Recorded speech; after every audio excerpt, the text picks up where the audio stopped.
जानेंगे treatment part. पहले हम लोग जानेंगे एलोपैथिक मोड ऑफ ट्रीटमेंट और उसके बाद हम लोग जानेंगे homeopathic mode of treatment.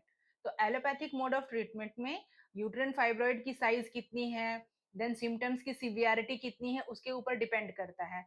Allopathic doctors पहले मेडिकेशंस देते हैं, जैसे जो है सिम्टम्स में पेन्स को कंट्रोल किया जाए, हार्मोन्स की टैबलेट्स दी जाती है जिससे जो है हार्मोनल बैलेंस को बैलेंस करने की कोशिश की जाती है और ब्लीडिंग को कंट्रोल किया जाता है। अगर मेडिकेशन से ये सारे सिम्टम्स कंट्रोल नहीं होते हैं, देन नेक्स्ट ऑप्शन है सर्जिकल ऑप्शन, जिसमें अगर फाइब्रॉइड बहुत ज्यादा बड़ा है या सिम्टम्स ज्यादा सीवियर है तो सर्जिकली या तो फाइब्रॉइड्स को रिमूव करते हैं या फिर हिस्टेक्टोमी यानी यूट्रस को रिमूव किया जाता है।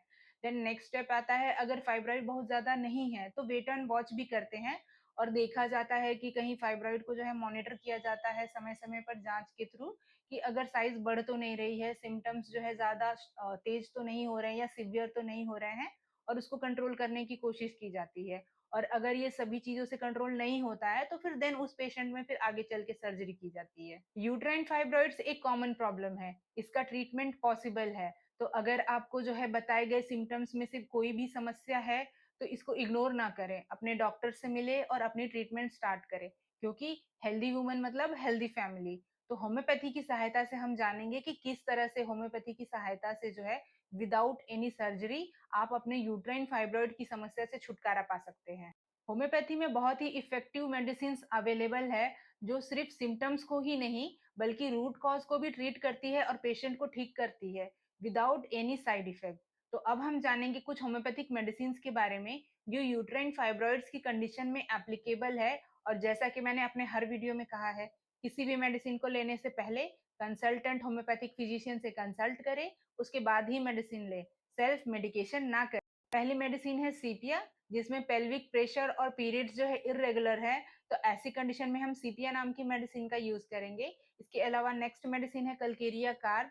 ये मेडिसिन एप्लीकेबल है उन महिलाओं के लिए जिनके पीरियड्स में जो है ब्लीडिंग बहुत ही हैवी होते हैं और उनका वेट भी बहुत ज्यादा है यानी ओवरवेट है, तो उनको जो है हम कलकेरिया कार्ब नाम की मेडिसिन का यूज करेंगे। अगली मेडिसिन है थेलापी, जिसको हम इन शॉर्ट बोलते हैं टीबीपी, जो काफी इफेक्टिव मेडिसिन है controlling excessive menstrual bleeding due to fibroids. Next medicine है लेकैसिस, जिसमें जो है पीरियड्स के बाद भी ब्लीडिंग कई दिनों तक अगर हो रही है तो हम लेकैसिस नाम की मेडिसिन का यूज करेंगे।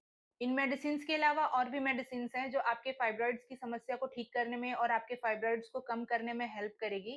तो ये मेडिसिन है कोनियम मैक, कलकेरिया फ्लोर, एपिसमेल और फॉस्फोरस। इन सब मेडिसिन का यूज करके depending on symptoms and similarity, क्योंकि हर पेशेंट अलग होता है, हर पेशेंट के सिम्टम्स अलग होते हैं, उसके फीचर्स अलग होते हैं, तो मेडिसिन भी अलग होती है। इसीलिए हम कहते हैं कि कोई भी मेडिसिन लेने से पहले डॉक्टर से जरूर कंसल्ट करें और उसके बाद ही मेडिसिन लें।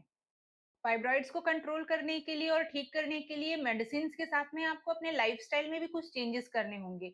जैसे अपने डाइट में green leafy vegetables, fruits, whole grain को शामिल करें, junk food, processed food, unhealthy foods को अवॉइड करें, स्ट्रेस को मैनेज करें। स्ट्रेस को मैनेज करने के लिए आप योगा, मेडिटेशन और एक्सरसाइज कर सकते हैं। डेली बेसिस पे एक्सरसाइज कीजिए, वॉक करने जाइए और इन सभी इंस्ट्रक्शंस को फॉलो करते हुए मेडिसिन के साथ में आप अपने इस प्रॉब्लम से छुटकारा पा सकते हैं।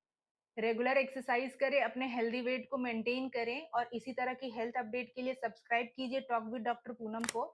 और हमसे ट्रीटमेंट कराने के लिए स्क्रीन पर दिए गए नंबर से संपर्क कर सकते हैं। तो मिलते हैं अगले वीडियो में होम्योपैथी से रिलेटेड एक नई जानकारी के साथ। Thank you.